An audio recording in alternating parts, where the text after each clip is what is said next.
नमस्ते दोस्तों, अनुपमा के ताजा अपडेट के लिए सब्सक्राइब कीजिए। आज के प्रकरण की शुरुआत में देविका अनुपमा और बाकी सबको बता रही होती है कि राही, माही और परी भी हमारे साथ यात्रा पर चलेंगी। अनुपमा दिल ही दिल में प्रसन्न हो जाती है। अनुपमा देविका से कहती है कि वह बिना बताए कोठारी में चली आई। देविका बताती है कि अनुपमा ने उसके लिए इतना किया है तो वह भी इतना तो कर ही सकती है। अनुपमा देविका को गले लगाती है और धन्यवाद कहती है। देविका स्वयं से कह रही होती है कि मेरी जिंदगी का भरोसा नहीं, लेकिन वह राही और अनुपमा के बीच जो दूरी है उसे समाप्त करना चाहती है। अनुपमा देविका से कहती है कि वह बहुत उत्साहित है। देविका भी कहती है कि वह भी उत्साहित है। अगले दिन सुबह सब आरती करते हैं। लीला कहती है कि आज रात की आरती तक उसका व्रत रहेगा।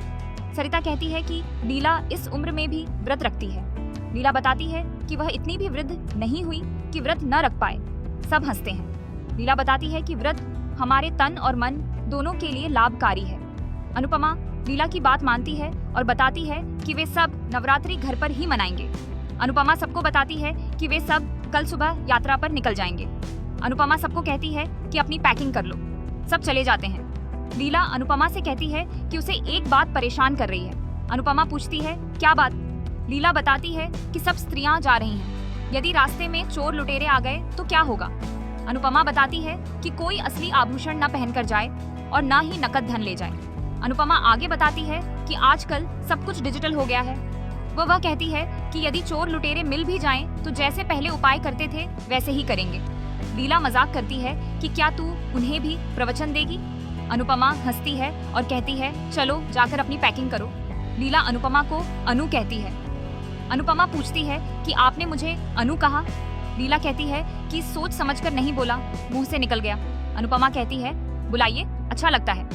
लीला आगे कहती है कि यात्रा के बाद तू वापस मुंबई मत जाना, हमारे लिए नहीं, देविका के लिए रुक जाना। और प्रार्थना भी तो मन से है। कान्हा जी तुम्हें रोकने के इतने कारण दे रहे हैं। लीला अनुपमा से रुकने की बात कहती है। अनुपमा सोच में डूब जाती है। तभी जसप्रीत अनुपमा को बुलाती है और अनुपमा चली जाती है। दूसरी ओर प्राग किसी से फोन पर बात कर रहा होता है।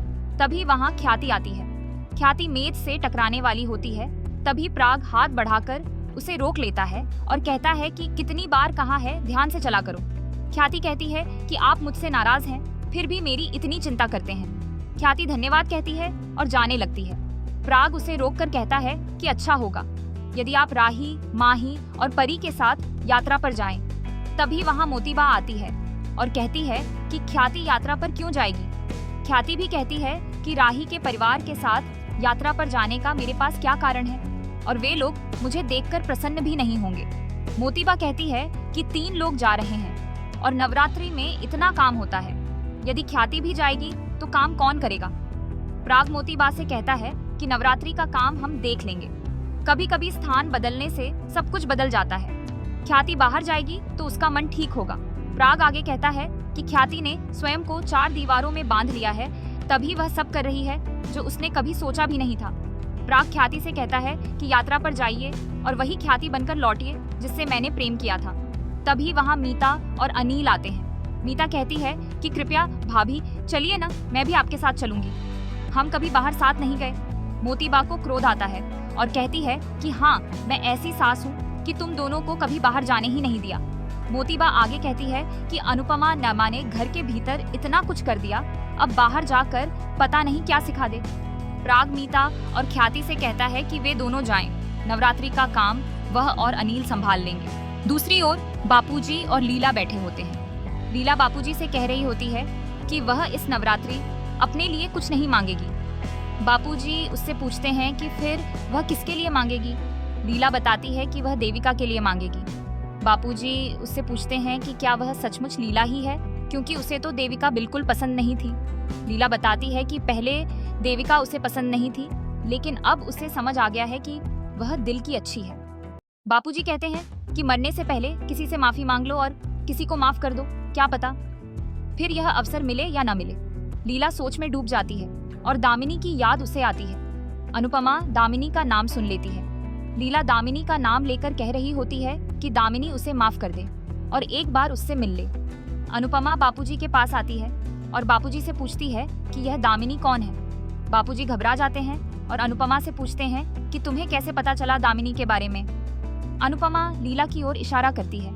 बापूजी अनुपमा को बताते हैं कि दामिनी लीला की बचपन की सहेली थी। लीला और वह गहरी दोस्त थी, पर न जाने किस बात पर दोनों आपस में झगड़ गईं और मिलना जुलना बंद कर दिया।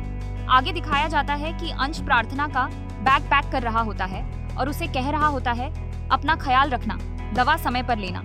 प्रार्थना शर्मा रही होती है। अंश प्रार्थना से कहता है कि उसका मन नहीं है कि प्रार्थना उससे दूर हो।